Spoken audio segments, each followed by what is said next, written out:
Welcome back to my channel. This is our new solar light. Ito ay para sa labas. Kasi pag minsan nalilate tayo umuwi o minsan bakasyon tayo, minsan hindi natin nabubuksan ang light sa labas. Ito ay napakaganda nito. Siyempre nakuha ko lang to sa Costco at sale siya. So mag-unboxing ako at ipapakita ko rin sa inyo kung paano ko ilalagay sa labas. Actually, naka-install na ako ng 3. So, ito ay pang-4 na natin to. So, nakalimutan ko lang mag-unboxing at ipakita sa inyo para magkaroon kayo ng idea. Probably, meron ito sa SNR, Costco, Sam's Club. So, ito siya. 5,000 liwanag niya. So, meron siya modes. 3 ang mode nito. Pag dumaan ka, magsisindi siya ng super bright. Pero pag wala naman dumadaan, parang dim lang siya. Pero pag may dumaan, magugulat ka dahil maliwanag. So, ito na siya. Nakuha ko lang ito ng napakamura lang kasi sale. Ayun. Ito yung mga including sa box. Kung sakasakaling ilalagay mo sa ibang parte. Pero yung ginagawa kong fashion, ini-screw ko lang siya dun sa wood. At napaka-easy lang. Ito yung kanyang tornilyo. Ito lang kailangan natin. At syempre, ito siya. Tapos, ito din. Ayun yung dito siya mag-i-scan. Pag ma-scan ka niya, bigla yung maglalay. Malaki siya ha. Okay, let's go guys. Samahan niyo akong mag-install. Before we start, we need to make sure we have the necessary tools. Electric drill, impact driver, template for the bracket, drill bit, and a screwdriver bit.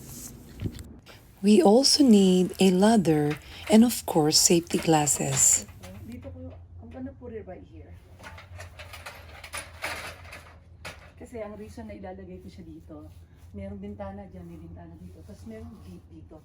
Just in case you never know, pag may pumasok. So, samahan niyo akong mag-install.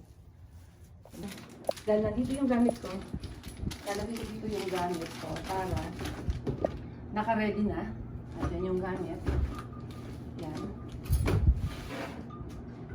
Siyempre kung kailangan natin ng gloves, mag-gloves tayo.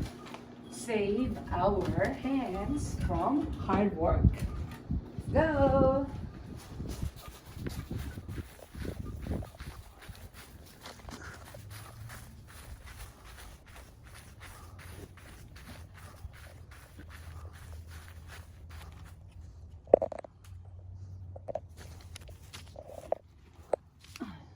So, tapos na tayo dito sa mga babasahin. Alam na natin, gagawin natin. Bali, ito yung gagamitin natin ng guide. Para dito. Kasi pagka nailagay na yan, nabutasan natin dun sa guide, wala na tayong iisipin na nagkamali tayo, nagbutas tayo na nagbutas. So, for sure na yun. So, let's go guys. Make sure na safe ka at nakalak to. Ayan. Kung may kasama kayo, ayan, okay naman po ako dito. So, dito natin lalagay.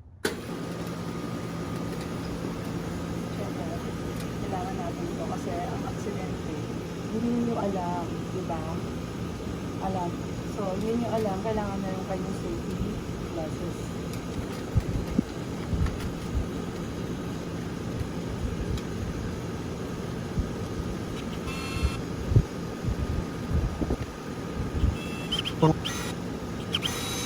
Tapos, ito yung ganyan siya.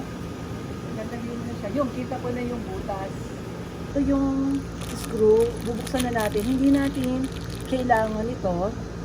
So, bagsak na natin. Ang kailangan lang natin talaga is itong 2 screw na to. So, itong ginawa ko lang yan mark screw, no? Ayan, maingay po kasi yun eh. Nasa tabi tayo ng aircon.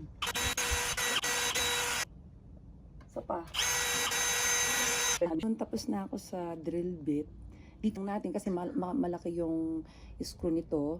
Yung ginawa kong line doon na mark, maliit lang kasi yun. So, start muna natin siya. Palaki lang ng konti yung butas para hindi tayo mahirapan ilagay lahat yung pagdidrill. So, let's do it. Bubunutin yung screw, pindutin mo lang to. Yun, para ilabas niya.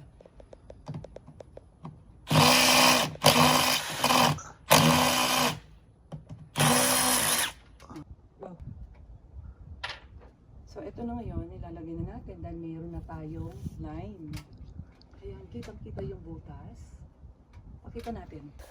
Ayan, kitang-kita ang butas niya. Ayun.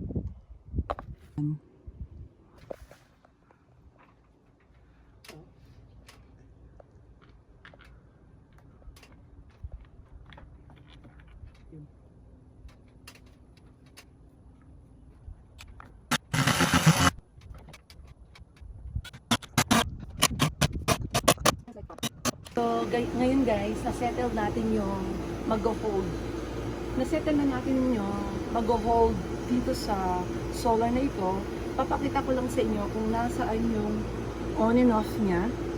Tapos ito yung sensor kapag may dumaan na tao, kahit nahayop pa, mga pusa, whatever, mag-on yan.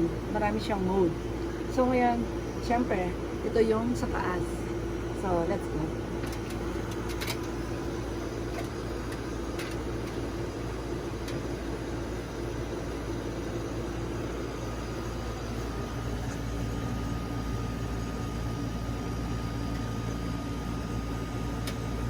So just to make sure, i-push natin all the way here. Ayun. Yan. Ngayon, kung gusto nyo siyang itaas, may adjusted to. Para hindi lang siya nakayuko gano'n, medyo iangat ng konti sa taas. So, para hindi siya nakayuko, itaas mo lang ng konti. Ayan. Pwede mo siya. Ayan, pwede na. Uy! Akala nyo nabali, pero hindi. Yun lang yung sign na naitaas natin siyang konti. So, thank you so much for watching. Bye!